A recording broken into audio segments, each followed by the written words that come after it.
Good morning. Welcome to Tea, Coffee, and Torah, episode 28. I'm glad to have you with me this morning. We have some interesting material to cover, and I am so glad that for all of your participation. Thank you for your support, and thank you for the discussions that have come out of this, both online as well as privately. So I really do appreciate it. So last week, I did post another sheet. This one is quite a bit longer. It still ends up being 3 leaves, but it's quite a bit longer. So again, if you print this out, which I don't really suggest, but you may want to, because as we get into this, we're going to start comparing our different leaves to each other. So if you do have it printed out, it does help with the comparison, just because there is so much information. The other thing is, when you do print this out, print it in portrait as well as align it vertically. So anyways, we are still working in Jeremiah 32:21. And what we are seeing is the prophet's use of scholarship in ancient Israel. And what we're seeing is a couple things. Number one, we're seeing that scholars quoted from the predecessors, and they also quoted from a primary source. And the primary source that is always sought for justification or as a source of memory for the prophets is the written Torah. And they quote from this extensively. Now, we're going to look this morning at a specific phrase. In English, it's mighty hand, and it's the phrase, I will stretch out my hand. So this is repeated in Jeremiah 32:21. It says, with a strong hand and with an outstretched arm. And sometimes it's the word arm, sometimes it's the word hand. It's kind of interchangeable. So in Exodus 3:19 and 20, it says, I am sure that the king will not let you go. No, not by a mighty hand, and I will stretch out my hand and smite Egypt with all my wonders. So this is really where this initial idea of a mighty and outstretched hand comes from. And we'll get back to that in a minute. In Exodus 6:1, it says, for with a strong hand, Pharaoh will not let them go, and with a strong hand, they shall drive them out of the land. Now, the words, everything that I am showing in this Excel sheet, everything is parallel. They are the exact same Hebrew words that appear every single time. So, you have the Hebrew word for strong, and you have the Hebrew word for hand, which of course is yod. So these terms occur in the same order and in the same phraseology. Again, in Exodus 13:9 and 10, regarding the Feast of Unleavened. You know, last time we saw that the justification for equal weights and measures in Leviticus, it was justified because Yahweh brought Israel out of Egypt. They should observe the equal weights and measures because he brought them up, he delivered them, and he made a covenant with them. Well, we find the same type of justification, the same reasoning here in Exodus 13 verses 9 and 10 regarding the Feast of Unleavened. And it shall be for a sign unto you upon your hand and for a memorial between your eyes, that Yahweh's law may be in your mouth. And with a strong hand has Yahweh brought you up out of the land of Egypt. You shall therefore keep his ordinance in his season. We're going to come back to this one in a minute because there's a twist and a play on ideology that is used in this text. So we'll come back to that in a minute. Exodus 32 verse 11. Let's see. And Moses besought Yahweh his God and said, Yahweh, why does your wrath wax hot against your people, which you have brought forth out of the land of Egypt? There's that phrase that we saw last time. And with great power and with a mighty hand. So here, it's not the exact same phraseology. And I do have the first string of this in orange with the attachment and the adjunction in kind of a teal color. So where where it is exact, I have it in blue. Actually, I see in Exodus 6:1, I missed that one. That second one should have been in blue. I'll correct that and re-upload it. Then in Exodus, let's see, in Numbers 20:20, we have again this ideology of Yahweh bringing Israel out with a strong hand. It says, and he said, you shall not go through. And Edom came out against him, and with much people, and with a strong hand. So here, Edom's coming out is specifically in reference to coming out for war, coming out for battle. You know, they come out with a strong hand. It's when one group is stronger than the other, and they have a victory. It's referred to as a strong hand. And Yahweh's deliverance of Israel out of Egypt is referred to something that Yahweh did with a strong and mighty hand. And we're going to get into that ideology just a little bit more. We're going to unpack that because, you know, the question is, what does this refer to? And I'm specifically speaking, regarding to how academic scholarship approaches these terms and these ideas. They don't really assume anything outside the text. So when we're looking at textual studies, we do have to stick within the text, even though there may be archaeology that obviously supports a lot of the biblical positions. Right now, we're really looking at the text. In Deuteronomy 3:24, it says, O Yahweh God, you have begun to show your servants your greatness, and by your mighty hand, for what God is there in heaven and earth that can do all according to your works and according to your might. So this here has the idea that Yahweh's works and his might separates him. It separates him from mortals. It separates him from other deities, because he is able to do something that other deities are not. Namely, he's able to show the power of his hand to deliver Israel. Now, let's go. Actually, we're going to continue this row, and then we'll go back to Exodus 3:19 for something in just a minute. Leviticus 22 verses 32 and 32 and 33. I'm just making sure that I got this one right. For some reason, I had trouble with my computer saving a few things this morning. Okay, I'm not really seeing on that one. I'm not seeing the mighty hand, on that one. So I'm going to have to go look at my document on that, and I'll update it later. So let's go over to Deuteronomy 4:34, which is the closest to the text that Jeremiah is quoting from. In Deuteronomy 4:34, it says, Or has God assuaged to go and take him a nation from the midst of another nation, by trials, by signs, by wonders, by war, and by a mighty hand and an outstretched arm, by great terrors, according to all that Yahweh your God has done for you and your eyes in the land of Egypt. So again, we find this idea of this mighty hand and this outstretched arm.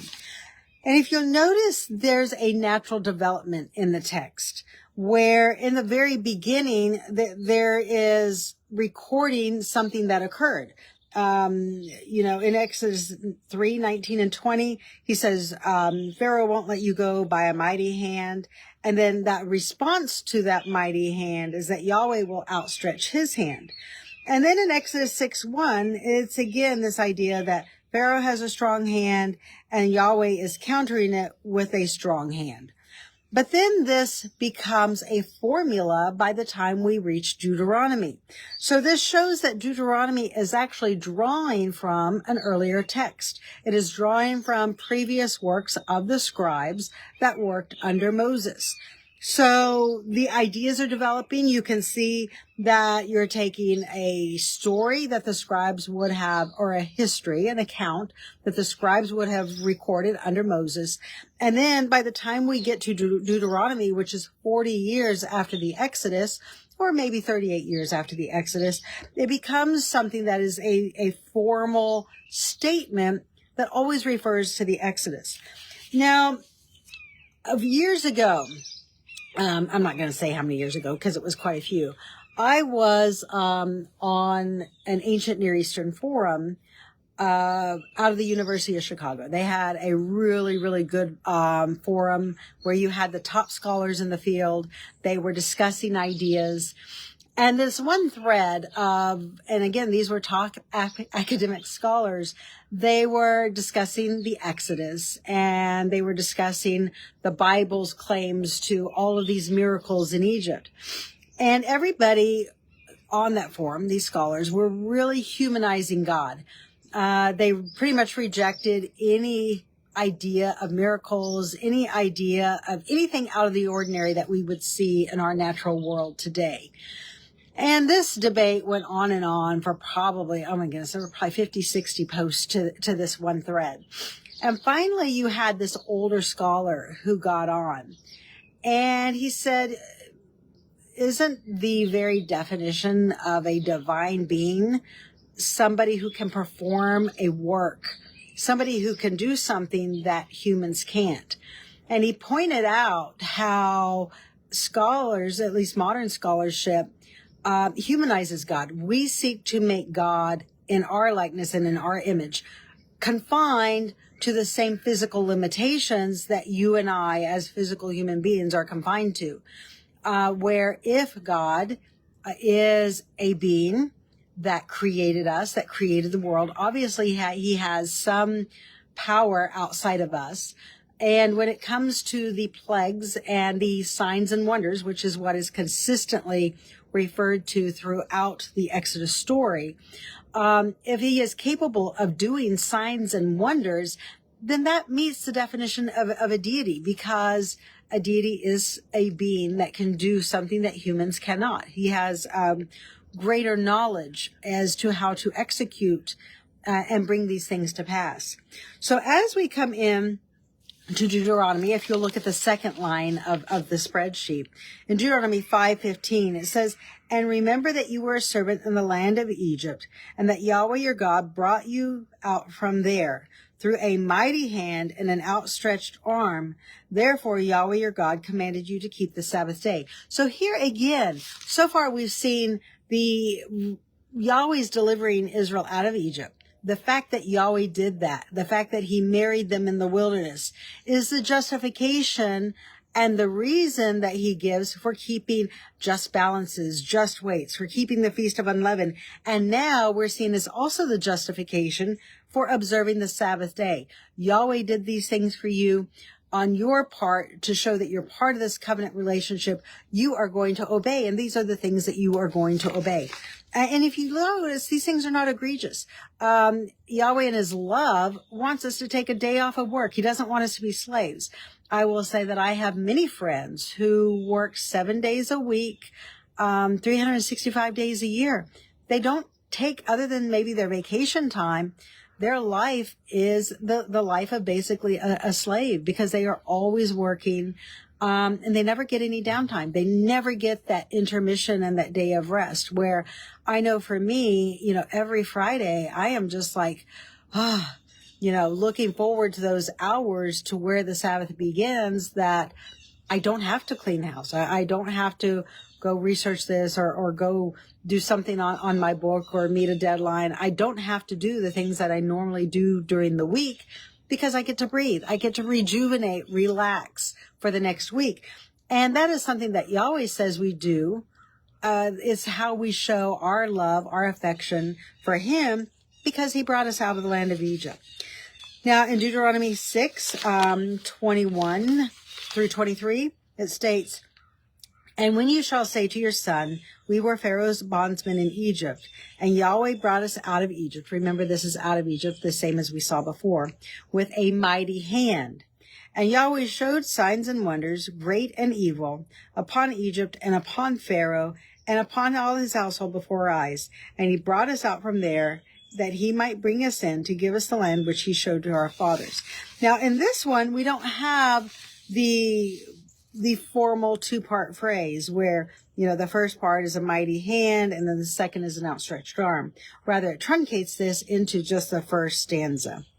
In Deuteronomy 7, verses 7 and 8, it says, Yahweh did not choose to set his love upon you, nor choose you because you were more in number than any people, for you were the fewest of all people, but because Yahweh loved you and because he would keep the oath which he has sworn to your fathers, and has redeemed, and Yahweh has brought you out with a mighty hand and redeemed you out of the house of bondmen from Pharaoh, the king of Egypt. Now, this takes a different route. With this mighty and outstretched arm, it really replaces it with this redeeming you out of the house of bondage. But notice the concept there is the same, because when we read that Yahweh delivered Israel with an outstretched arm, what is he referring to? He's referring to redeeming them from the house of bondage. So the context is the same. The concept is the same. The words may be different, but it is talking about the same thing, and it's still the same stitch, where you have this A-B formula that is consistently used throughout the Torah. And we're going to see too, it's actually used in Israel's history books as well as by Israel's prophets, because that's going to be the next leg of our study, is seeing how these phrases continue to be cited as scholarship by Psalms as well as later prophets. Turn to Deuteronomy 7. We're going to go down a few verses later to verses 18 and 19. It says, you shall not be afraid of them, but shall well remember what Yahweh your God did to Pharaoh and to all Egypt, and the great trials which your eyes saw, and the signs and the wonders, and the mighty hand and the outstretched arm, whereby Yahweh your God brought you out of the land, and to all people whom you are afraid. My text there is a little truncated. But notice here, Deuteronomy 7, 18 and 19 is almost a quote of Deuteronomy 6, 21 and 23. But it's also a quote of Exodus 3, 19 and 20. So what we see is that whatever primary sources these scholars were working from, they were all working from the same primary sources. Now, again, I think that, number one, to view these texts as all written by the hand of Moses is a gross error, a gross assumption. I think a more accurate description would be referring to the scribes who worked under Moses and worked under Moses' authority. So in other words, an event would happen, or maybe, Moses says, write a memorial. You may have 2-3 scribes writing the same account, putting it into their own words, which is why we see some, different wording, or maybe they record different aspects of the same event. But then you find that as time progresses, here they've had 40 years to write about their history. It becomes something where the deliverance out of Egypt becomes very formalized for scholarship and is referred to in specific ways, so that when the scribe is referring to miracles in Egypt, it has a specific formula, so that way everybody knows what is being referred to. So we just have 2 more texts here. Deuteronomy 26, verses 8 and 9. And Yahweh brought us forth out of Egypt with a mighty hand and an outstretched arm, and with great terror and signs and wonders. And he has brought us to this place and given us this land, even a land that flows with milk and honey. So this almost sounds like they are in the land at the point in time where this text is being written. And I show, if you look at my academia page, I show that Deuteronomy actually extends all the way to Joshua 5. And so I'm going to read Joshua 4, verses 23 and 24. And I base the combining of the first 5 chapters, maybe even the first 8 chapters of Joshua with the book of Deuteronomy, specifically because of the internal chronology of both books. So Joshua states, for Yahweh your God dried up the waters of the Jordan from before you until you were passed over. And Yahweh your God did to the Red Sea, which he dried up before us, until they were gone over, that all the people of the earth might know the hand of Yahweh that is mighty, that you might fear Yahweh your God forever. So you find all these same ideas being repeated. Now here it just uses the first stitch where it says the hand of Yahweh your God, but it also has the concept of mighty. The other thing that I would like to point out, and this is from our previous sheet, if you go back to the one from the A and B sections of Jeremiah 32:21, in Exodus 7:4, when it talks about Yahweh bringing forth Israel out by their armies, it specifically describes what Yahweh did to Egypt as being great judgments. And here, the word is based on mishpat, so it is a judgment against Egypt. So when we read the book, the first 12 chapters of Exodus, we read about all the judgments against Egypt that really destroyed them, that weakened them as a nation. And then there was this huge population collapse as Israel, and it wasn't just Israel, it was a lot of other foreigners that joined with Israel as they fled Egypt because they all wanted liberty. They wanted a better life. And that is, now I will say that is attested archaeologically when we look at the beginning of the New Kingdom period, prior to the New Kingdom period, right at the end of the Egyptian Second Intermediate period, you do find a huge population collapse and a lot of evidence for the plagues that are recorded in the first 12 chapters of Exodus. So what I want to show this morning was just this ongoing cogency of the text that is very consistent. There isn't contradiction. And just because there are a formal phrase or phraseology is beginning to be used as Israel comes into a formal writing period where it becomes an administration of a state, whether it is a small tribal state or a larger administrative state, that does not compromise the text. I don't think we need to be afraid of that. I think it just shows a history that is unfolding. If Moses, my nose is itching, had been educated in Pharaoh's, I believe it's called the Kaf, in Pharaoh's scribal schools and in Pharaoh's household, Moses would have been very, very well versed in how history writing was supposed to take place. And if the scribes working under him were not familiar, which I think they were, he certainly could have trained them, especially during 40 years of wilderness, a lot of time to train people how to write history. So I hope this gives you some solid evidence to hold on to. We are going to continue this discussion on episode 29, and we are going to begin to get into the prophets and see how these phrases and how prophets use scholarship in their quoting of the written Torah and previous prophets. So thank you so much for joining me. I'm glad to have you with me this morning, and I hope you have a fabulous and wonderful day. Thank you so very much for your time. See you next time.